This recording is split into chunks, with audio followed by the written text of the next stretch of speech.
एक दिन तुम मिरर में खुद को देखते हो। तुम खुद से पूछते हो, मैं पहले जैसा क्यों नहीं दिख रहा। किसी ने तुम्हें चेंज होने को नहीं कहा, किसी ने फोर्स नहीं किया, फिर भी तुम बदल चुके हो। और सबसे डेंजरस बात, तुम्हें ये याद भी नहीं कि कब ये होता है। Identity halogen.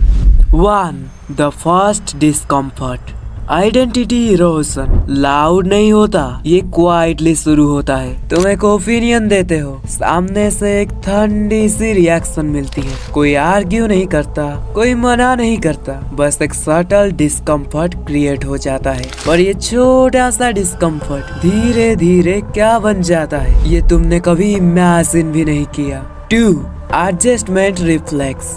Human brain pain को अवॉइड करना चाहता है। जहाँ डिस्कम्फर्ट होता है वहाँ एडजस्टमेंट होता है। नेक्स्ट टाइम तुम वही ओपिनियन को सॉफ्टन कर देते हो या बिल्कुल बोलते ही नहीं। तुम सोचते हो इतना इम्पोर्टेंट नहीं था, पर जब तुम छोटी छोटी बातें छोड़ते हो तो कौन सी चीज क्वाइटली स्लिप हो जाती है। 3.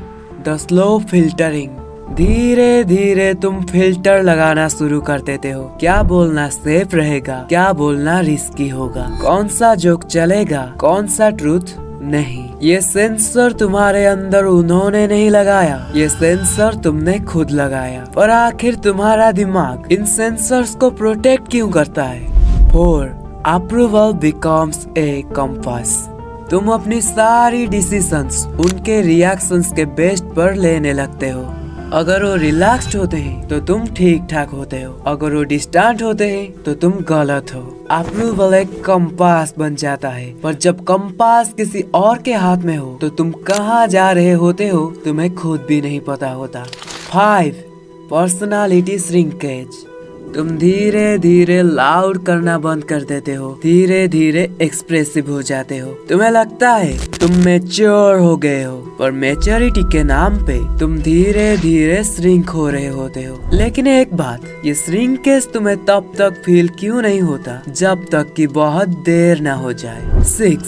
Memory rewriting. वो तुम्हें तुम्हारी पुरानी वर्जन याद दिलाते हैं, लेकिन गलत तरीके से। तुम पहले से ही ऐसे थे, तुम हमेशा ओवर रिएक्ट करते रहते हो। धीरे धीरे तुम अपनी ही मेमोरी पे डाउट करने लगते हो। लेकिन तुम्हें पता है, अगर तुम अपनी यादों पे खुद भरोसा ना कर सको तो फिर तुम किसको मानोगे। 7.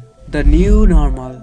जो पहले टेम्पररी लगता था वो अब परमानेंट बन जाता है। अगर तुम अपनी नीड्स को बताते हो तो तुम्हारी बाउंड्रीज लूज हो जाती हैं। ये न्यू नॉर्मल बन जाता है, पर जो चीज नॉर्मल बन जाए क्या वो कभी डेंजरस लगती भी है। 8. The moment of realisation. एक दिन तुम्हें कोई तुम्हारा पुराना दोस्त मिलता है, वो तुमसे आके बोलता है, अरे तुम तो बहुत चेंज हो गए हो। तुम स्माइल कर देते हो, पर तुम्हारे अंदर कुछ था जो क्रैक करता है। और इस क्रैक के बाद जो होता है वो या तो तुम्हें तोड़ देता है या तो तुम्हें जगा देता है। आइडेंटिटी इरोजन का गोल होता है तुम्हें उनके लिए कन्वीनियंट बनाना।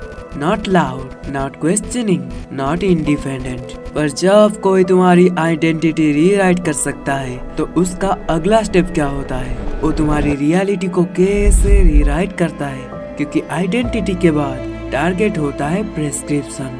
वो कैसे होता है ये तुम नेक्स्ट स्क्रिप्ट में देखोगे। और तब तक के लिए चैनल को सब्सक्राइब कर लो और शेयर करो इस वीडियो को।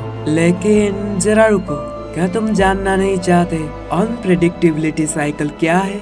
क्यों तुम उन लोगों को कभी छोड़ नहीं पाते जो तुम्हें हमेशा कंफ्यूजन में रखते हैं? इस वीडियो को क्लिक करो। मैं तुमसे मिलूंगा इस वाली वीडियो में तुम्हें गाइड करने के लिए। See you on this video. Bye bye.